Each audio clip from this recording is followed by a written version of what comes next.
ಚಲನೆ ಯಾವಾಗ ಬರ್ತದೆ ಅಂತಂದರೆ ಆರ್ಥಿಕ ಸಾಮಾಜಿಕ ಅಂದರೆ ಶೈಕ್ಷಣಿಕ ಶಕ್ತಿ ಬಂದಾಗ ಮಾತ್ರ ಚಲನೆ ಬರಲಿಕ್ಕೆ ಸಾಧ್ಯ. ಇಲ್ಲದೆ ಚಲನೆ ಬರದೇ ಇಲ್ಲ. ಆರ್ಥಿಕ ಸಾಮಾಜಿಕ ಶಕ್ತಿ ಬಂದಾಗ ಮಾತ್ರ, ಆ ಸ್ವಾವಲಂಬನೆ ಬಂದಾಗ ಮಾತ್ರ ಚಲನೆ ಆಗಲಿಕ್ಕೆ ಸಾಧ್ಯ. ನಮ್ಮದು ಚಲನೆ ರಹಿತವಾದಂಥ ಸಮಾಜ ಆಗೋದ್ರಿಂದ ಹಂಗೇ ಇಷ್ಟು ವರ್ಷ ಆದರೂ ಕೂಡ ಸಂವಿಧಾನ ಬಂದು ಎಷ್ಟು ವರ್ಷ ಆಯಿತು? 1950 26ನೇ ಇಸ್ವಿ, ಜನವರಿ 26ನೇ ಇಸ್ವಿ. ಅವತ್ತಿನಿಂದ ಇವತ್ತಿನವರೆಗೆ ಇನ್ನೂ ಅಸಮಾನತೆ ಇನ್ನೂ ಮುಂದುವರಿತಲೇ ಇದೆ. ಎಲ್ರಿಗೂ ಸಮಾನ ಅವಕಾಶಗಳು. ಅದಕ್ಕೆ ನಮ್ಮ ಸರ್ಕಾರ ಗುಣಮಟ್ಟದ ಶಿಕ್ಷಣ ಸಿಗಬೇಕು ಅನ್ನೋ ಉದ್ದೇಶದಿಂದ ಮತ್ತು ಅಸಮಾನತೆ ಇರ್ತಕ್ಕಂಥ ಸಮಾಜದಲ್ಲಿ ಪೌಷ್ಟಿಕಾಂಶಗಳಿರ್ತಕ್ಕಂಥ ಶಕ್ತಿ ಕೊಡ್ತಕ್ಕಂಥದ್ದು ಕೂಡ ದೈಹಿಕವಾಗಿ ಶಕ್ತಿವಂತರಾಗಿರಬೇಕು. ಭಾಳ ಜನ ಮಕ್ಕಳು ಈಗ ನಾವೆಲ್ಲ ಓದುವಾಗ ರಾಗಿ ಮುದ್ದೆ ಮೊಸರು ಇದೇನು ಇರ್ತಿರ್ಲಿಲ್ಲ ನಮಗೆ. ಬ್ರೇಕ್ಫಾಸ್ಟ್ ಏನು ಇರ್ತಿರ್ಲಿಲ್ಲ. ಇಡ್ಲಿ ದೋಸೆ ಉಪ್ಪಿಟ್ಟು ಇವೆಲ್ಲ ಮಾಡ್ಕೊ ತಿನ್ನೋದು ಇವೆಲ್ಲ ಇರಲಿಲ್ಲ. ಏನಪ್ಪ ರಾಮೋಜಿಗಳು ಇತ್ತ?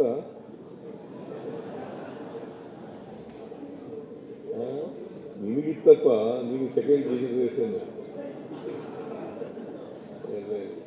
ರಾಮೋಜಿಗಳು ನಾನು ಹುಡುಗನಾಗಿದ್ದಾಗ ಪ್ರತಿದಿನ ಅನ್ನ ಉಣ್ಣತಕ್ಕಂಥ ಅವಕಾಶನೇ ಇರಲಿಲ್ಲ. ಹಬ್ಬ ಹರಿದಿನಗಳಲ್ಲಿ ಅನ್ನ ಉಣ್ತಿದ್ದದು. ಅದಕ್ಕೆ ನಾನು ಅನ್ನಭಾಗ್ಯ ಕಾರ್ಯಕ್ರಮ ಜಾರಿಗೆ ತಗೊಂಡದ್ದು.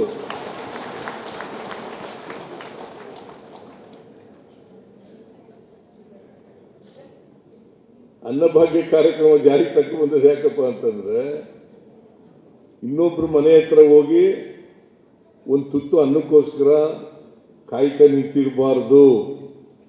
ಅದಕ್ಕೋಸ್ಕರವಾಗಿ ಪ್ರತಿಯೊಬ್ಬರು ಕೂಡ ಅನ್ನ ಮಾಡ್ಕೊಂಡು ತಿನ್ನಲೇಬೇಕು ಅಂತೇಳಿ ಅನ್ನಭಾಗ್ಯ ಕಾರ್ಯಕ್ರಮವನ್ನು ಜಾರಿಗೆ ತಗೊಂಡದ್ದು. ಅದಕ್ಕೆ ನಾನು ಯಾಕೆ ಹೇಳ್ತಾ ಇದ್ದೀನಿ ಅಂತಂದ್ರೆ, ಈಗ ಅವಕಾಶಗಳಿದೆ, ಎಲ್ರಿಗೂ ಸಮಾನ ಅವಕಾಶಗಳು ಸಿಗ್ತಾ ಇದ್ದಾವೆ. ಒಂದು ಕಾಲದಲ್ಲಿ ಅವಕಾಶಗಳು ಇರಲಿಲ್ಲ, ಈಗ ಅವಕಾಶಗಳು ಸಿಗ್ತಾ ಇದ್ದಾವೆ. ಈ ಅವಕಾಶಗಳನ್ನು ಸದುಪಯೋಗ ಮಾಡ್ಕೊಳ್ತಕ್ಕಂಥದ್ದು ಇದೆಯಲ್ಲ, ಅದು ಬಹಳ ಮುಖ್ಯ. ತಂದೆ ತಾಯಿಗಳು ಮಾಡ್ಕೋಬೇಕು, ಶಿಕ್ಷಕರು ಮಾಡ್ಕೋಬೇಕು, ಮತ್ತು ವಿದ್ಯಾರ್ಥಿಗಳು ಕೂಡ ಮಾಡ್ಕೋಬೇಕು, ಮತ್ತು ಸರ್ಕಾರವೂ ಕೂಡ ಅದಕ್ಕೆ ಬೇಕಾದಂಥ ಎಲ್ಲ ಬೆಂಬಲವನ್ನು ಕೂಡ ವ್ಯಕ್ತ ಮಾಡ್ತಕ್ಕಂಥ ಕೆಲಸವನ್ನು ಮಾಡಬೇಕು. ಇದನ್ನು ಮಾಡಿದಾಗ ಮಾತ್ರ ನಾವು ಒಂದು ಉತ್ತಮ ಸಮಾಜವನ್ನು ನಿರ್ಮಾಣ ಮಾಡಲಿಕ್ಕೆ ಸಾಧ್ಯ ಆಗ್ತದೆ.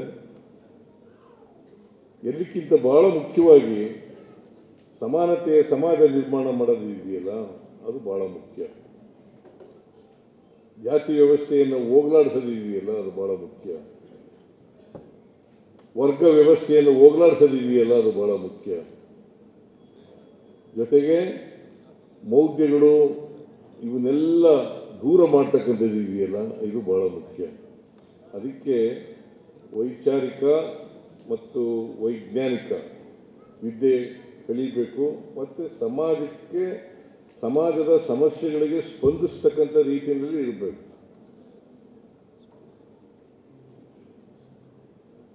ಮಹಾತ್ಮ ಗಾಂಧೀಜಿಯವರು ಹೇಳಿದಾರಲ್ಲ, 7 ಪಾತಕಗಳು, ಅವನ್ನ ಪ್ರತಿ ಮಕ್ಕಳು ಕೂಡ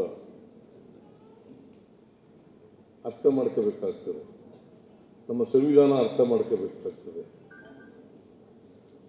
ಇದು ಪಠ್ಯಕ್ರಮಗಳಲ್ಲಿ ಸಿಕ್ಕದೇ ಇರ್ಬೋದು, ಅದಕ್ಕೆ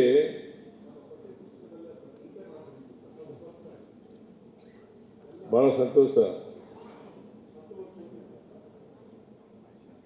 ಅದಾದಾಗ ಮಾತ್ರ ನಾವು ಉತ್ತಮ ಸಮಾಜವನ್ನು ನಿರ್ಮಾಣ ಮಾಡಲಿಕ್ಕೆ ಸಾಧ್ಯ ಆಗ್ತದೆ.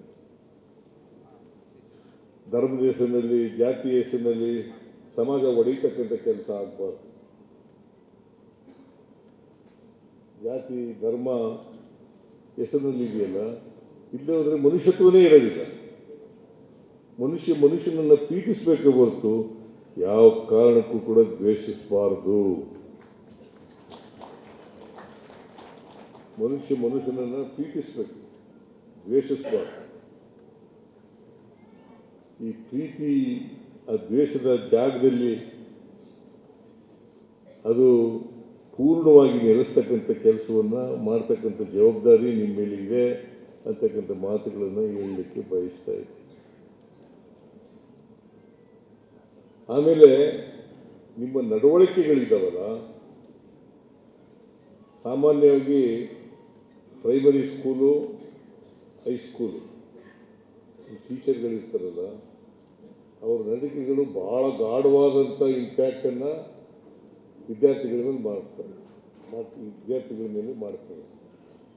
ಅದಕ್ಕೆ ನಾನು ಒಂದು ಕಿವಿ ಮಾತೇನಪ್ಪ ಹೇಳ್ತೀನಿ ಅಂತಂದರೆ, ನೀವು ನಿಮ್ಮ ನಡವಳಿಕೆಗಳಲ್ಲಿ ಒಳ್ಳೆಯ ಗುಣಗಳನ್ನು, ಮೌಲ್ಯಗಳನ್ನು ಬೆಳೆಸ್ಕೊಳ್ತಕ್ಕಂಥ ಪ್ರಯತ್ನವನ್ನು ಮಾಡಬೇಕು. ಒಳ್ಳೆ ಮೌಲ್ಯಗಳು, ಒಳ್ಳೆ ಗುಣಗಳು, ಇದನ್ನು ಈಗ ನನಗೆ ಒಂದು ಮೇಷ್ಟ್ರುಗಳು ಎಂಥ ಮೇಷ್ಟ್ರುಗಳು ಇರ್ತಾರೆ ಅಂತಂದರೆ, ನಮಗೆ ಒಬ್ಬ ರಾಜಪ್ಪ ಅಂತ ಒಬ್ಬರು ಮೇಷ್ಟ್ರು ಬಂದಿದ್ರು.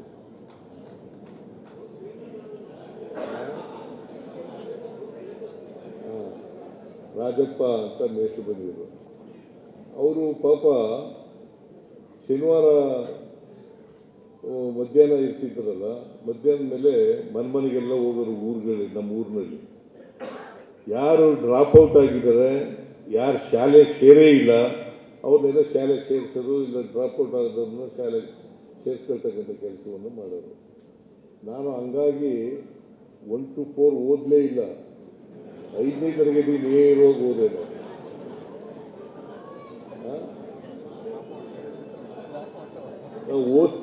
ಓದೇ ಇರಲಿಲ್ಲ. 1 to 4 ಓದೇ ಇಲ್ಲ. ನಾನು ಸರ್ಕಾರಿ ಶಾಲೆಗೆ ಹೋಗಿರಲಿಲ್ಲ. 5ನೇ ತರಗತಿಗೆ ನೇರವಾಗಿ ರಾಜಪ್ಪ ಮೇಷ್ಟ್ರು ನನಗೆ, ಮೆಣಸೇಗೌಡ ಅಂತ ಒಬ್ಬನಿಗೆ, ಮರಲಿಂಗಯ್ಯ ಅಂತ ಒಬ್ಬನಿಗೆ, 3 ಜನಕ್ಕೆ 5ನೇ ತರಗತಿಗೆ ಅಡ್ಮಿಷನ್ ಕೊಡಿಸ್ತಾರೆ. ಪಾಪ ಮೇಷ್ಟ್ರು ಒಂದು ವೇಳೆ ನಮ್ಮ ಊರಿಗೆ ಬರದೇ ಹೋಗಿದ್ರೆ ಮೇಷ್ಟ್ರು ರಾಜಪ್ಪ ಅನ್ನೋರು, ನಾವು ವಿದ್ಯಾವಂತನೇ ಆಯ್ತಿರ್ಲಿಲ್ಲ.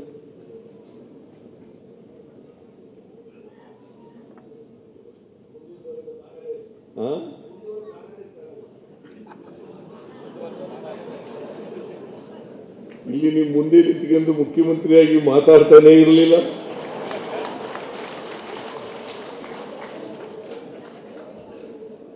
ಇದು ಒಂದು ಎಕ್ಸಾಂಪಲ್.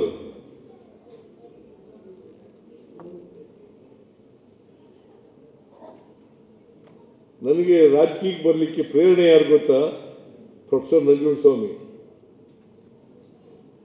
ರಾಜಕೀಯ ಕ್ಷೇತ್ರಕ್ಕೆ ಬಂದೆ ನಾನು. ಇಬ್ಬರು ಭಾಳ ಮುಖ್ಯ. ನಾನು ಯಾಕೆ ಹೇಳ್ತಾ ಇದ್ದೀನಿ ಅಂದರೆ, ನೀವು ಟೀಚರ್ಗಳಿದ್ದೀರಲ್ಲ, ನೀವು ವಿದ್ಯಾರ್ಥಿಗಳ ಮೇಲೆ ಗಾಢ ಛಾಪನ್ನು ಮೂಡಿಸ್ತಕ್ಕಂಥ ಕೆಲಸವನ್ನು ಮಾಡ್ತಕ್ಕಂಥವ್ರು ನೀವು.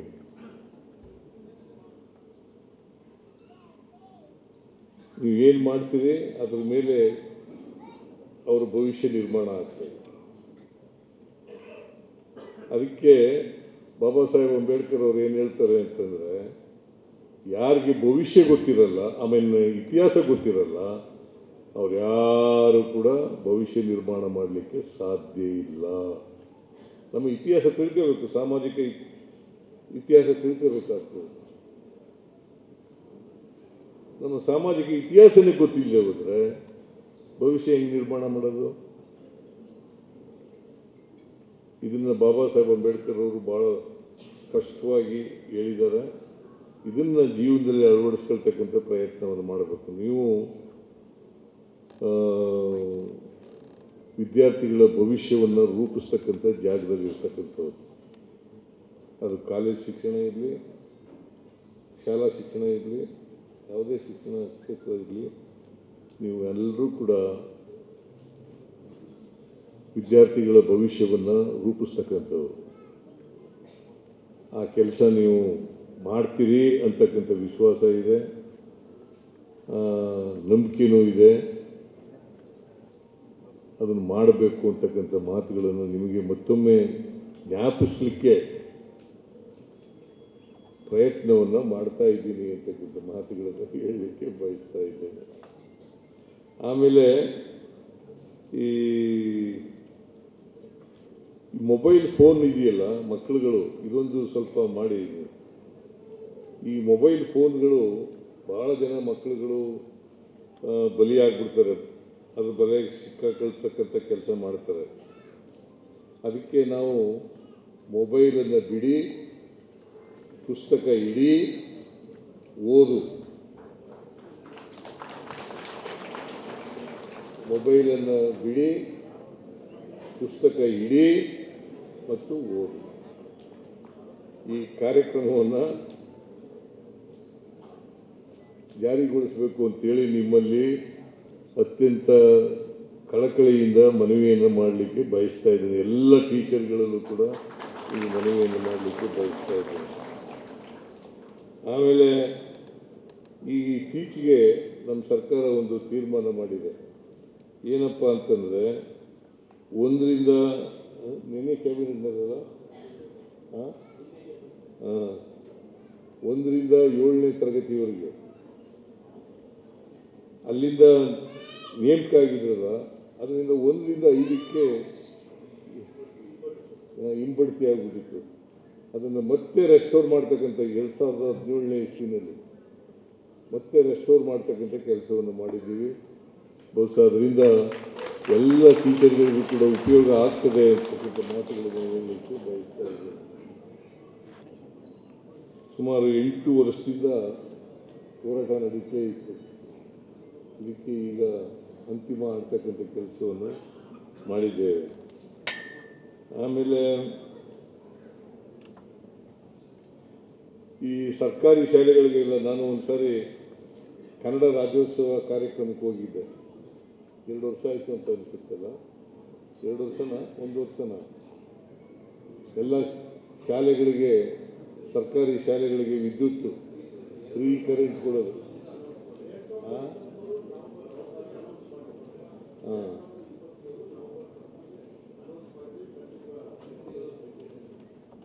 ಕಂಠೀರವ ಸ್ಟೇಡಿಯಂನಲ್ಲಿ ಅನೌನ್ಸ್ ಮಾಡಿದೆ.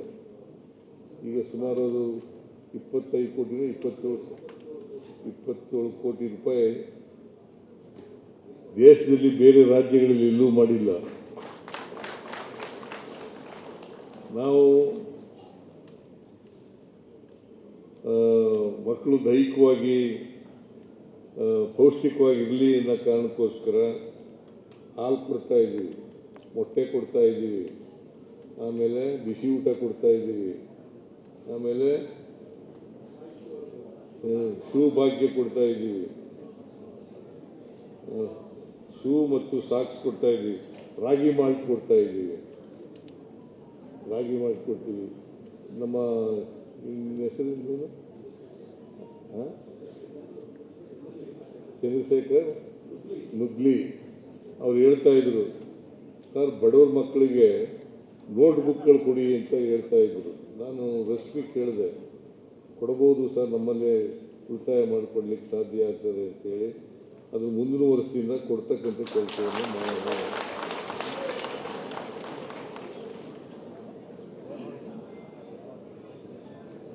ಮುಂದಿನ ವರ್ಷದಿಂದ ಕೊಡ್ತಕ್ಕಂಥ ಕೆಲಸವನ್ನು ಮಾಡೋಣ ಅಂತೇಳಿ. ಯಾಕೆ ನಾನು ಇವೆಲ್ಲ ಹೇಳ್ತಾ ಇದ್ದೀನಿ ಅಂದರೆ, ನಮ್ಮ ಸಮಾಜದಲ್ಲಿ ಬಡತನ ಇದೆ, ಸಿರಿತನ ಇದೆ. ನಾನು ಈ ಶೂ ಮತ್ತು ಸಾಕ್ಸ್ ಕೊಡ್ತಕ್ಕಂಥ ಕಾರ್ಯಕ್ರಮ ಯಾಕೆ ಮಾಡಿದೆ ಅಂತಂದರೆ, ನಾನು ಹೈಸ್ಕೂಲ್ ಸೆಕೆಂಡ್ ಇಯರ್ ಓದೋವರೆಗೆ ಚಪ್ಪಲಿನೇ ಹಾಕೊಂಡಿರಲಿಲ್ಲ. ಹೈಸ್ಕೂಲ್ ಸೆಕೆಂಡ್ ಇಯರ್ ಓದೋವರೆಗೆ ಚಪ್ಪಲಿ ಹಾಕೊಂಡಿರಲಿಲ್ಲ. ಹೈಸ್ಕೂಲ್ ಸೆಕೆಂಡ್ ನಲ್ಲಿ ಒಂದು ಇರ್ವಿನ್ ರೋಡ್ನಲ್ಲಿ, ಮೈಸೂರಿನಲ್ಲಿ ಇರ್ವಿನ್ ರೋಡ್ನಲ್ಲಿ ಒಂದು ಚಪ್ಪಲಿ ಹೊಲಿತಿದ್ದ ಅಂಗಡಿ ಇತ್ತು. ಆ ಚಪ್ಪಲಿ ಒಂದು ಟೈಮ್ ಚಪ್ಪಲಿ ಹೊಲಿಸ್ಕೊಂಡೆ ನಾನು 5 ರೂಪಾಯಿ ಕೊಟ್ಟುವಾಗ. ಅದು ನಾನು SSLC ಪಾಸ್ ಮಾಡೋವರೆಗೂ ಹಂಗೆ ಇತ್ತು ಆ ಚಪ್ಪಲಿ, ಅದೇ ಇರಲಿಲ್ಲ. ಅದಕ್ಕೆ ಬಡವ್ರ ಮಕ್ಕಳು ಯಾರು ಕೂಡ ಶೂ ಮತ್ತು ಸಾಕ್ಸ್ ಹಾಕೊಳ್ಳೋಕ್ಕಾಗಲ್ಲ. ಅದಕ್ಕೆ ಎಲ್ಲ ಮಕ್ಕಳು, ಶ್ರೀಮಂತರ ಮಕ್ಕಳು ಮಾತ್ರ ಶೂ ಹಾಕೋಬರ್ತಾರೆ, ಯೂನಿಫಾರ್ಮ್ ಹಾಕೋಬರ್ತಾರೆ, ಸಾಕ್ಸ್ ಎಲ್ಲ ಹಾಕೋಬರ್ತಾರೆ. ಬಡವ್ರ ಮಕ್ಕಳು ಮಾಡೋಕ್ಕೆ ಬರಲ್ಲ. ಅದಕ್ಕೆ ನಾನು ಶೂ ಮತ್ತು ಸಾಕ್ಸನ್ನು ಫ್ರೀಯಾಗಿ ಎಲ್ಲ ವಿದ್ಯಾರ್ಥಿಗಳಿಗೂ ಕೊಡ್ತಕ್ಕಂಥ ಕಾರ್ಯಕ್ರಮ ಮಾಡಿದೆ.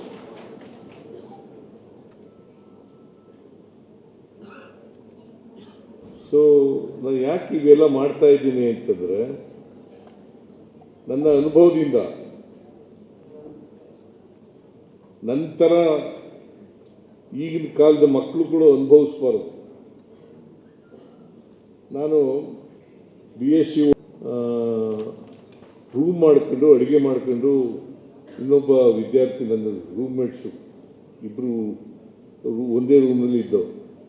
ಅವನು ನಾನು ಅಡುಗೆ ಮಾಡೋದು, ಅವನು ಸಾಂಬಾರು ತಗೊಬರೋದು ಹೋಟ್ಲಿಗೆ ಹೋಗಿ ಮಾಡ್ತೀವಿ. 2 ವರ್ಷ ಮಾಡಿದೆ. ಅದಕ್ಕೆ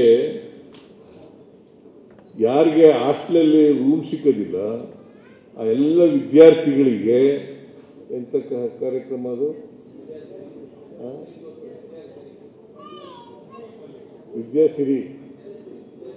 ವಿದ್ಯಾಸಿರಿ ಆ ಕಾರ್ಯಕ್ರಮನ ಜಾರಿಗೆ ತಗೊಬಂದದ್ದು ಆ ಕಾರಣಕ್ಕೋಸ್ಕರ.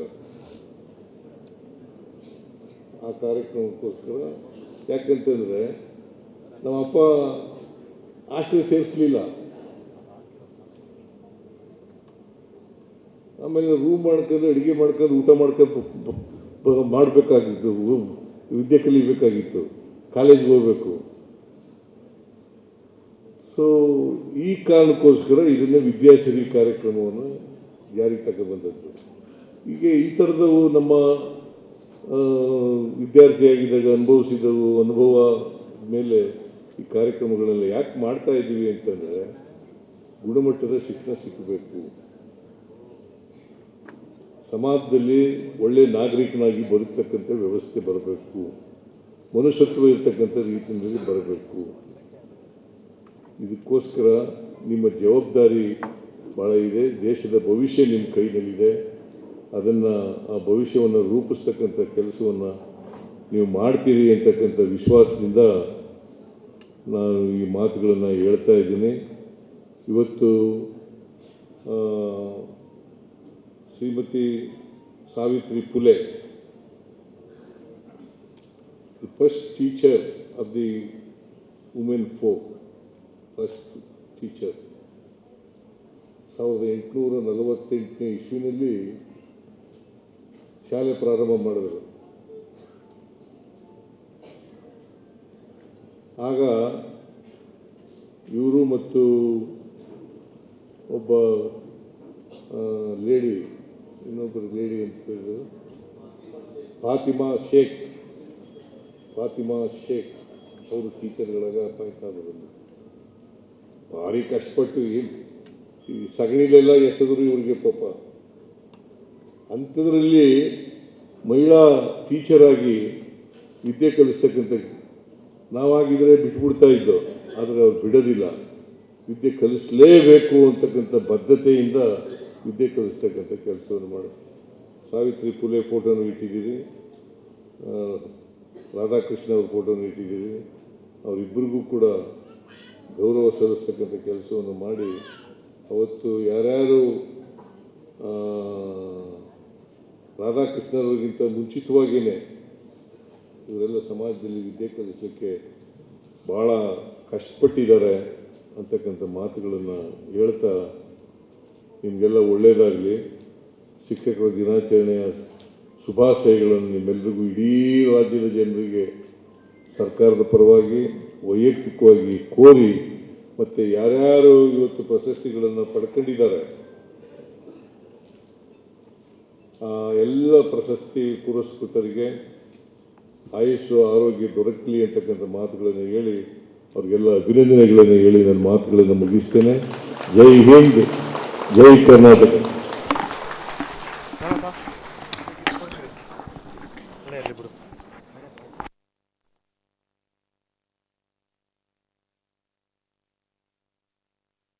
ಹೆಚ್ಚಿನ ವಿಡಿಯೋಗಳಿಗೆ ಪ್ರತಿಧ್ವನಿ ಯೂಟ್ಯೂಬ್ ಚಾನೆಲ್ ಸಬ್ಸ್ಕ್ರೈಬ್ ಮಾಡಿ, ಬೆಲ್ ಐಕಾನ್ ಕ್ಲಿಕ್ ಮಾಡಿ.